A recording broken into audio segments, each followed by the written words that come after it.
5 wilayah di Provinsi Jawa Barat itu disetujui untuk melaksanakan PSBB hari Rabu dini hari tanggal 15 bulan April 2020 ini selama 14 hari.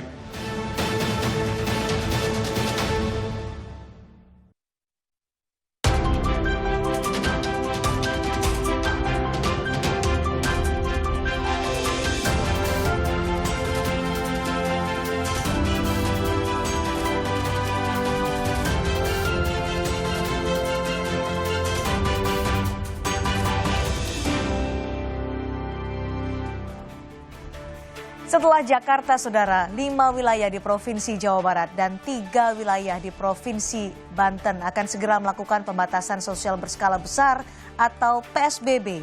PSBB ini meliputi peliburan sekolah, tempat kerja, pembatasan kegiatan keagamaan, kegiatan sosial budaya, dan juga pembatasan moda transportasi. Tentu saja, pembatasan sosial berskala besar ini memiliki dampak secara sosial dan ekonomi. Akankah pembatasan sosial berskala besar dan di Jakarta dan juga wilayah penyangga lain mampu memutus penyebaran virus corona atau COVID-19? Dan akankah jaring pengaman sosial yang disiapkan oleh pemerintah pusat bisa mengatasi dampak ekonomi dan juga dampak sosial dari pembatasan sosial berskala besar ini? Inilah pembahasan kita dalam Dua Arah malam hari ini bersama saya, Cindy Sistiarani.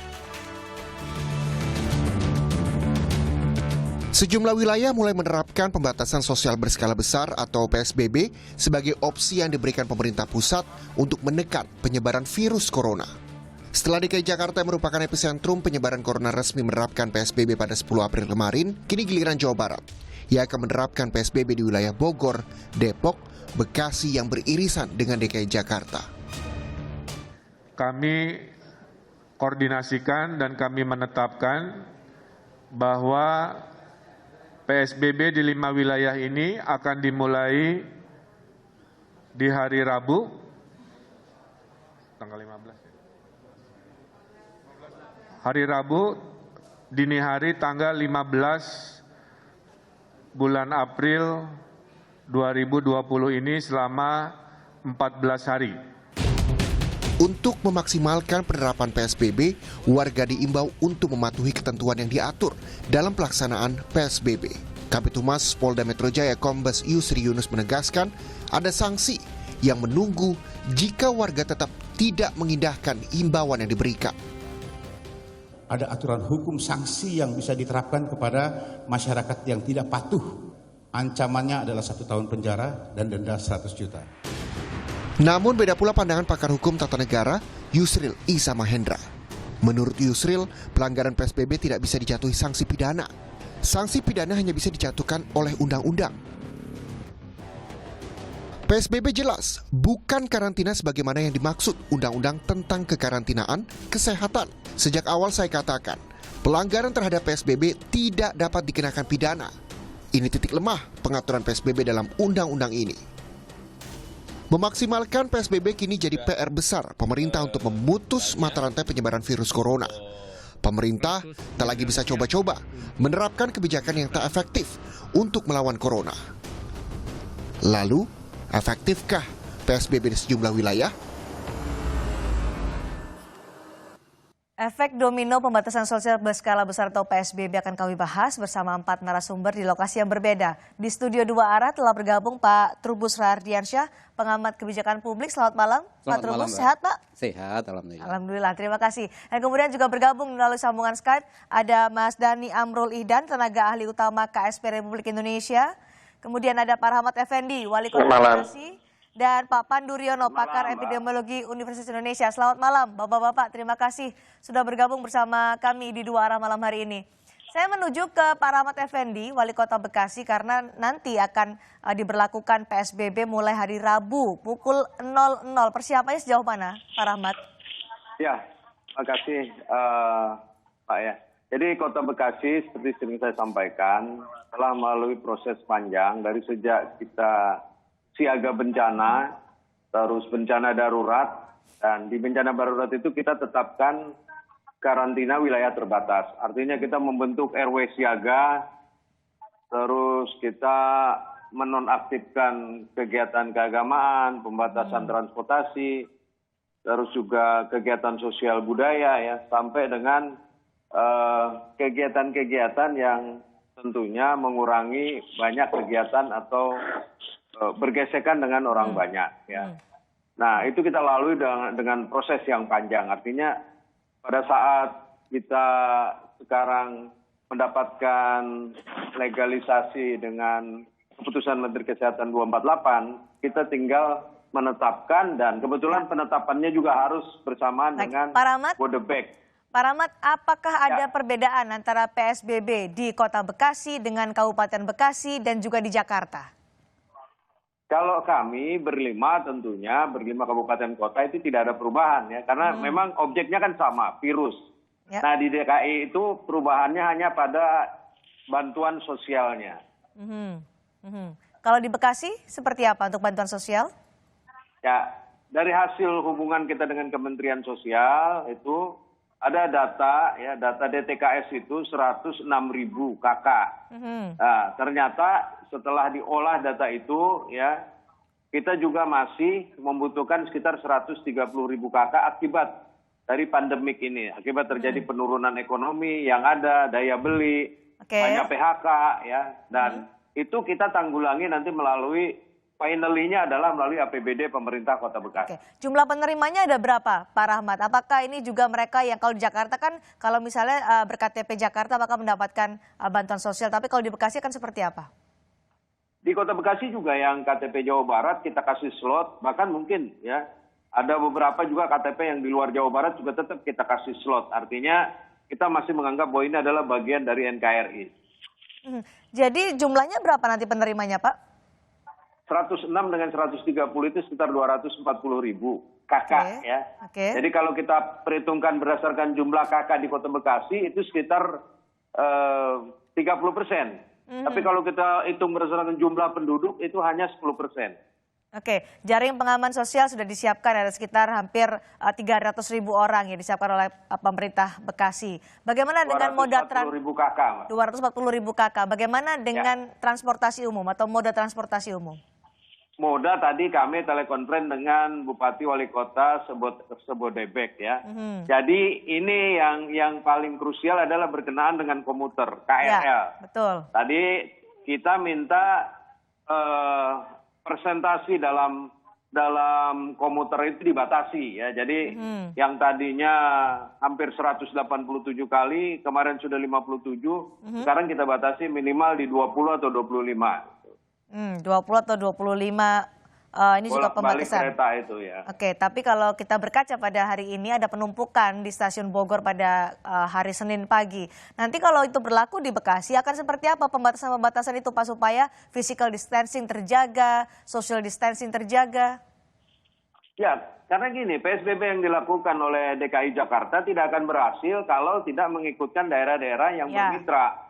Artinya Bogor, Depok, Bekasi, dan Tangerang ya. Nah ini nggak akan bisa. Tadi pagi saya ambil sampling, 3 hari setelah pelaksanaan PSBB di Jakarta, ternyata di perbatasan saya itu hampir ya sama dengan kondisi pada saat sebelum ditetapkan. Masih macet ya?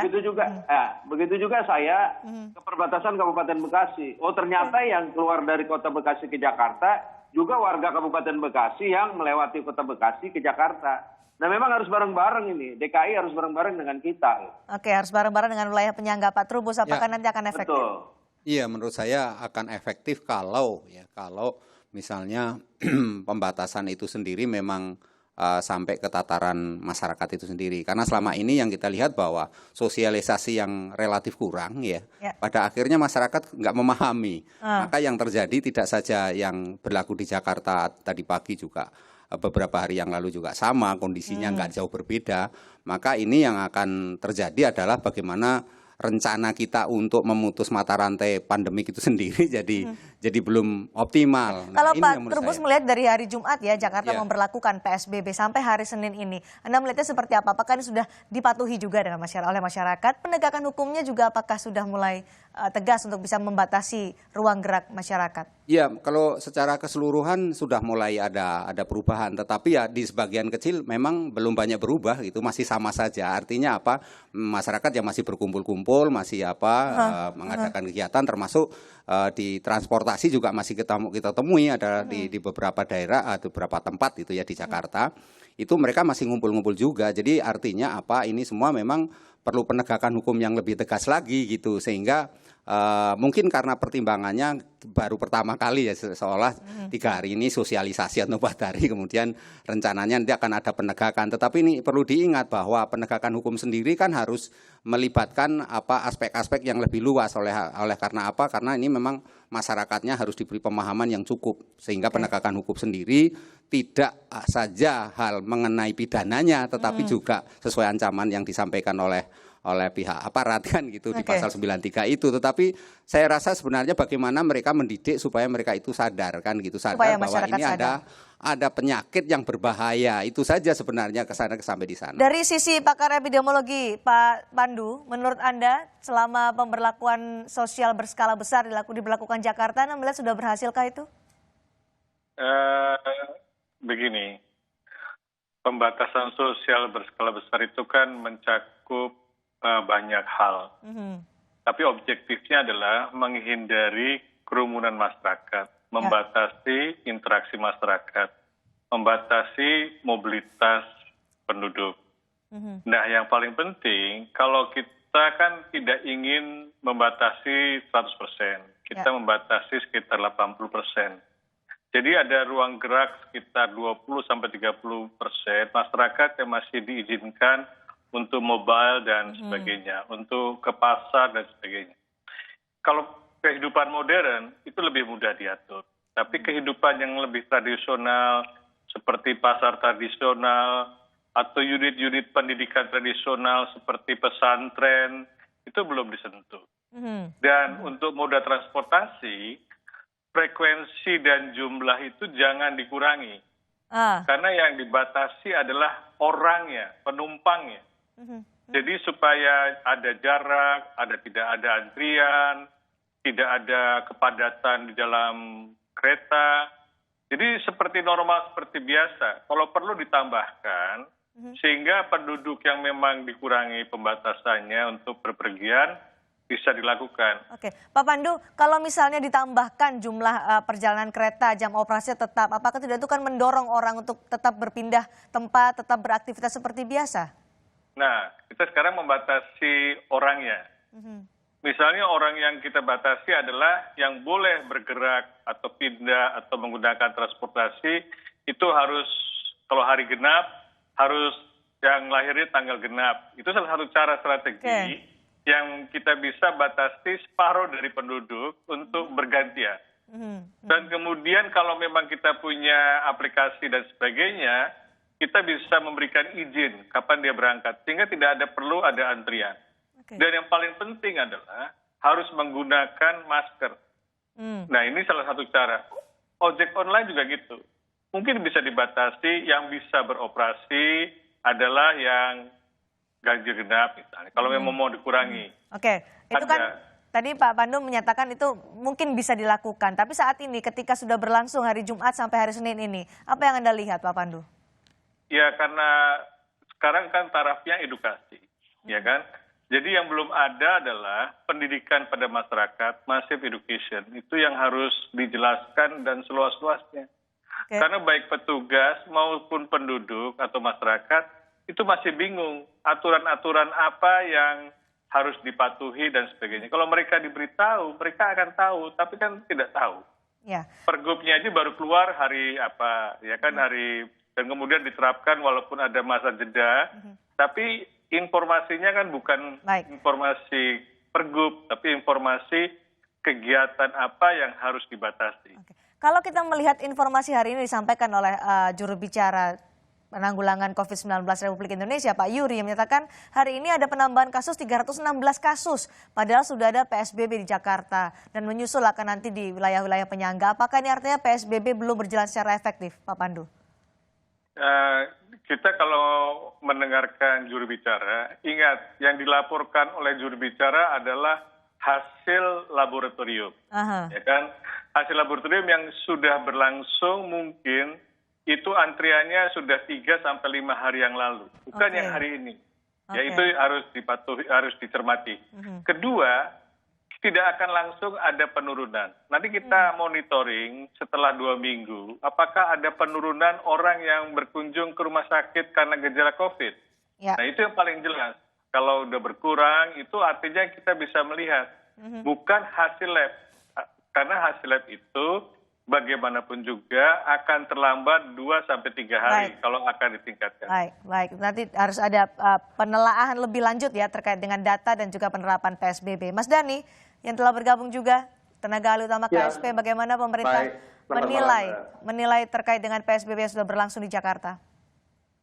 Ya, pertama pelaksanaan PSBB ini dievaluasi secara intensif setiap hari bagaimana implementasi di lapangannya, termasuk karena dalam masa edukasi dalam beberapa hari ini, kita juga melihat karena titik atau sentral magnetnya itu ada di DKI Jakarta. Ya. Nah, di sini juga kita akan melihat keberhasilan dari PSBB itu pertama ditentukan dari tingkat kedisiplinan semua partisipasi publik yang ada, semua stakeholder yang ada, masyarakat, pemerintah, industri, pelaku usaha, semua stakeholder itu punya satu komitmen dan konsistensi untuk mendaratkan ini kepada tatanan praktis sesuai dengan protokol kesehatan yang telah ditetapkan dalam Permenkes. Nah, yang kedua, bahwa yang namanya PSBB ini akan berhasil sesuai kepada kedisiplinan adalah tentu dengan adanya ketersediaan anggaran. Dan pemerintah sudah menyiapkan anggaran, termasuk juga permasalahan yang berkaitan dengan bantuan sosial, baik sembako maupun tunai. Demikian juga terhadap akurasi data yang terjadi antara pusat, Kemensos maupun pemerintah provinsi yang harus diintegrasikan. Sehingga bantuan sosial itu bukan cuma tepat isinya, tapi juga tepat sasaran.